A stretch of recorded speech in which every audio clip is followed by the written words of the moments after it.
নমস্কার, আপনারা দেখছেন এখন দাসপুর বার্তা। দুই সাহিত্যসেবীর স্মরণ সভা হালওয়াসিয়া মহকুমা গ্রন্থাগারে। ক্ষীরপাই পৌর এলাকায় অবস্থিত হালওয়াসিয়া মহকুমা গ্রন্থাগার। এখানে 6 জুলাই রবিবার দেশবন্দনা ও কৃষ্টি ভারতী সাহিত্য পত্রিকা সংস্থার উদ্যোগে দুই সাহিত্যসেবীর স্মৃতিচারণে শ্রদ্ধাঞ্জলি নিবেদিত হয়েছে। এরা হলেন চন্দ্রকোনা থানার পান্ডুয়া উচ্চ বিদ্যালয় থেকে অবসরপ্রাপ্ত শিক্ষক, 1947 সালে জন্ম, গল্প, নাটক, উপন্যাস প্রণেতা সাহিত্যিক মুক্তিপদ ঘোষ, যিনি 2024 সালের 27 সেপ্টেম্বর প্রয়াত হয়েছেন।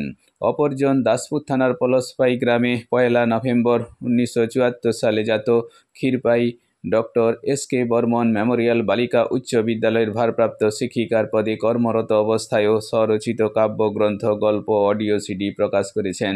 তিনি গত 29 মে 2025 কর্মরত অবস্থায় প্রয়াত হয়েছেন।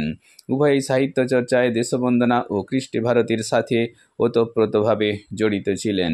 এদিন তাঁদের কর্মধারার ফোল্ডার, স্মৃতিচারণ, কবিতা পাঠ ও সঙ্গীতে শ্রদ্ধাঞ্জলি নিবেদন করা হয়েছে।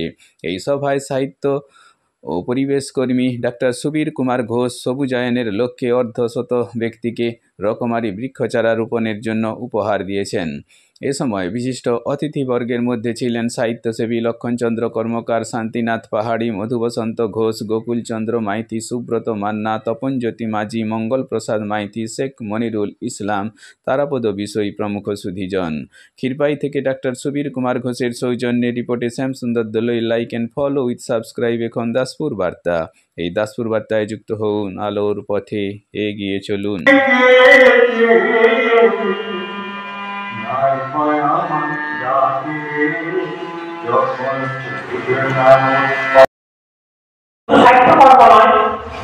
সংস্কৃতি জগতে গান, কবিতা, আবৃত্তি এবং নাচ, ওনার নাচ দেখেনি, কিন্তু ওনার স্কুলে ছোট ছোট ছাত্রীদের নিয়ে উনি যেভাবে থাকতেন, প্রায় সারাক্ষণ মগ্ন হয়ে থাকতেন উনি সংস্কৃতি চর্চায়।